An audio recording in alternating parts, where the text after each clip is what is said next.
السلام علیکم ورحمۃ اللہ۔ پرلز فرام دا قرآن میں آج پارہ نمبر 14 پڑھیں گے۔ اعوذ باللہ من الشیطان الرجیم، بسم اللہ الرحمن الرحیم۔ غفلت۔ انسان دنیا میں ملنے والی آزادی کو امتحان سمجھنے کی بجائے غفلت کی نظر کر رہا ہے۔ وقت قریب ہے کہ جب غفلت سے جاگے گا، تب سوائے پچھتانے کے کوئی فائدہ نہیں۔ افسوس کرے گا کہ کاش میں مسلمان فرما بردار ہوتا۔ مجنون۔ نزول قرآن پر نبی صلی اللہ علیہ وآلہ وسلم کو مجنون کہا گیا۔ قرآن کو زندگی میں نافذ کرنے والوں کو بھی یہی کہا جاتا ہے۔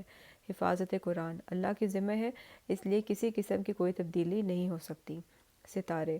آسمان دنیا کی خوبصورتی کا ذریعہ ہیں، قسمت کا حال جاننے کا ذریعہ نہیں۔ زمین تمام زندہ اجسام کے رہنے کی جگہ ہے، اللہ کی حیرت انگیز تخلیق ہے جس نے ماں کی طرح سب بوجھ اٹھائے ہوئے ہیں۔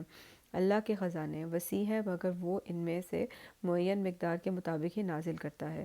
انسان کی حقیقت سوکھی مٹی کے سڑے ہوئے گارے سے پیدا کیا گیا۔ خوشنما بنانا۔ برائی کو خوبصورت بنا کر پیش کرنا شیطانی حربہ ہے۔ مخلص بندے۔ شیطان کا زور مخلص بندوں پر نہیں چلتا، جیسے یوسف علیہ السلام، عمر رضی اللہ سے ڈرنے والوں سے شیطان ڈرتا ہے۔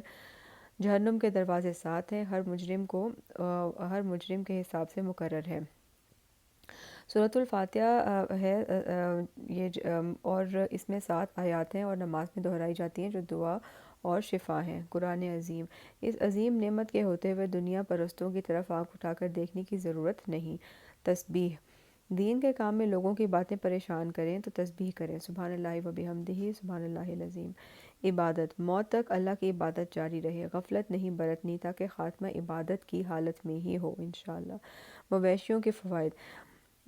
گوشت، دودھ غذا کا حصول خوبصورتی کا ذریعہ اور بوجھ اٹھانے کا ذریعہ ہیں۔ بارش کے فوائد۔ پینے کے لیے پانی، جانوروں کے لیے چارہ، درخت اگنا، زیتون، کھجور، انگور اور مختلف اقسام کے نباتات پیدا ہونا۔ سمندر کے فوائد۔ تازہ گوشت، موتی کے زیورات، تجارتی کشتیوں کا چلنا۔ شکر گزاری۔ تمام نعمتوں کے دینے والے کو پہچان کر اس کا شکر گزار بندے بننا۔ بے جان مردے۔ اللہ کے سوا جن زندہ یا فوت شدہ کو پکارا جاتا ہے وہ مردہ ہیں، کوئی طاقت نہیں رکھتے، ان کو سجدہ کرنا، ان سے دعا کرنا شرک ہے۔ خیر ہی خیر۔ اللہ کی کتاب خیر ہے اور دنیا اور آخرت میں خیر پہنچانے کا ذریعہ بھی ہے۔ جنت صالح اعمال کے بدلے کے طور پر ملے گی۔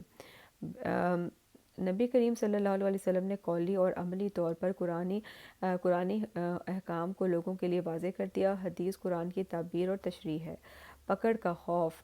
اللہ کے عذاب سے بے خوف نہیں ہونا چاہیے، پکڑ کسی بھی شکل میں کسی وقت بھی آ سکتی ہے، اللہ ہم سب کو بچائے اپنی پکڑ سے، آمین۔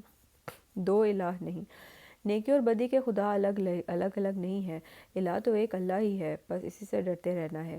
بیٹیاں اللہ کی عطا ہے، انہیں ناپسند کر کے جاہلیت کے طرز عمل کا ثبوت نہیں دینا۔ شکر ادا کریں گے تو وہ جہنم سے آڑ ثابت ہوں گی۔ قرآن کا پڑھنا اختلاف دور کرنے کے لیے ہدایت اور رحمت حاصل کرنے کا ذریعہ۔ دودھ اور شہد۔ گوبر اور خون کے درمیان سے لذیذ دودھ کا تیار ہونا۔ شہد کی مکھی ایک ایک پھول سے رس لے کر شہد کو تیار کرتی ہے، اللہ کی عظیم قدرت کا یہ اظہار ہے۔ دودھ پینے والوں کے لیے ذائقہ دار اور شہد شفا کا ذریعہ ہے۔ حکم الہی۔ عدل، احسان اور صلہ رحمی کرنا، فحش، منکر اور زیادتی سے باز رہنا، رب کے راستے کی طرف۔ حکمت، اچھی نصیحت اور عمدہ اسلوب کے ساتھ دعوت دینا۔ آئیے اللہ کی دی ہوئی نعمتوں کا احساس کر کے اس کا شکر ادا کریں۔ الحمدللہ رب العالمین۔ اور الحمدللہ یہ 14واں پارہ مکمل ہو گیا، انشاءاللہ کل ہم 15واں پارہ پڑھیں گے۔ فی امان اللہ۔